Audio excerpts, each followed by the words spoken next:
In this video, we're going to graph a rational function, go through the whole process. I'm going to start off with this one. First thing I want to do is factor the numerator and the denominator. In this case, the numerator is linear, so it doesn't factor. I just need to factor the denominator.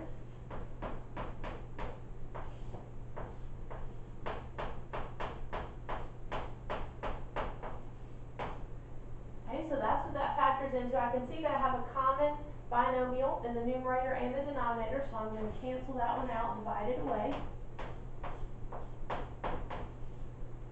Now this function, or this equation and this equation have exactly the same graph, except that this one has a hole in it and this one doesn't. So when we work with it, with the exception of over here where I'm finding the holes, I'm going to use this one.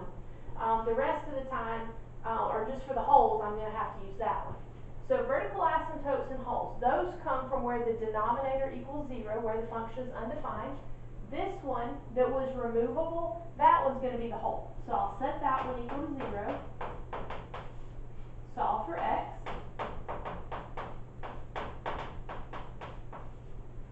Alright, there's the x value of my hole. So if I wanted to find the y value, because remember the hole is a point in the graph, if I want to find the y value that goes with it, I'll take this x value of -1/2 and I'll substitute in over here into the one that doesn't have a hole so I can see where it's going to match up. So let me substitute that in there. Go ahead and make that 3/1. Again, I need a common denominator to put those together. Multiply this one by 2/2. -1 minus 6 is -7. Alright, and then 1 divided by 7/2. That just basically means take the reciprocal. It's going to work out to be -2/7. So my hole is going to be at the point -1/2. -2/7. Alright, now let's find the vertical asymptote. The vertical asymptote comes from here, comes from the one that is non-removable, the one that did not cancel out. And the vertical asymptote is a line, which is what I have here. That's a linear equation, so I'm complete on finding the vertical asymptote. Okay, let's move over to intercepts. Finding the x and the y intercept. Find the x-intercept first. So again, I'm going to use this one because remember these two are exactly the same except that this one has a hole.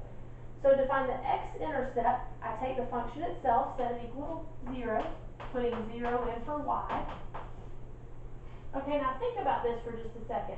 I have a fraction set equal to 0. Fraction is just another way of writing division.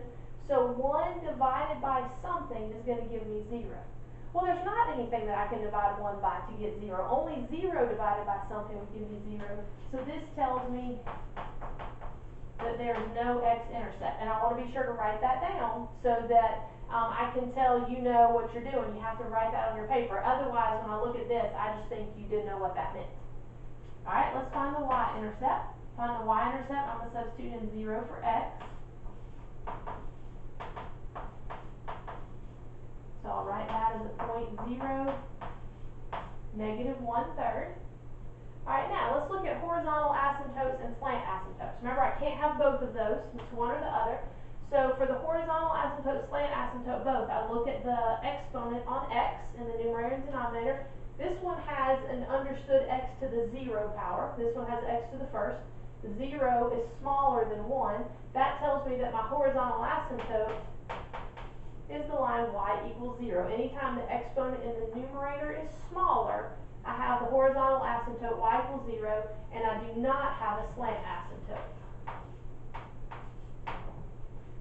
Slant asymptote, we can only have one or the other, and in this case, because I have a horizontal, I cannot have a slant. Alright, let's put the information that we have here on the graph. So first I have a hole at the point -1/2, -2/7. So -1/2, -2/7. Hole just being an open circle there. I have a vertical asymptote at x equals 3. Now I have a horizontal asymptote at y equals 0, which is the x-axis. I can't really dot across what's already there, so I'll just put some little dots out on the end to show that it's there. No x-intercept, which that makes sense. I have a horizontal asymptote there. And a y-intercept at -1/3, which would be here.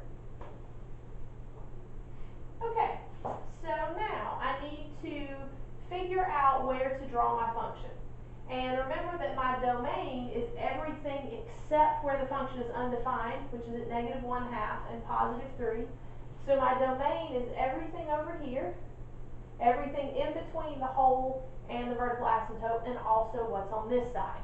So looking at this side of the vertical asymptote first, I can see that I need to have my function go up to the hole, and I need to have it go through the y-intercept, so it cannot be above the horizontal asymptote. I have no points I need to hit up there. So I'm going to come very close to the horizontal asymptote here, jump over the hole, come down on that side. Sorry, chalk dust is getting to me. Now on this side, I can't tell whether I should be above or below the horizontal asymptote. I don't have any points over there, so I'm just going to pick one. I'm going to take the point x equals 4, substitute in here.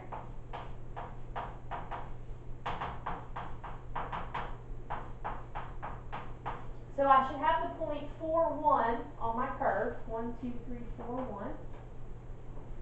Now that point being up there tells me that this whole part of the function is going to be up there.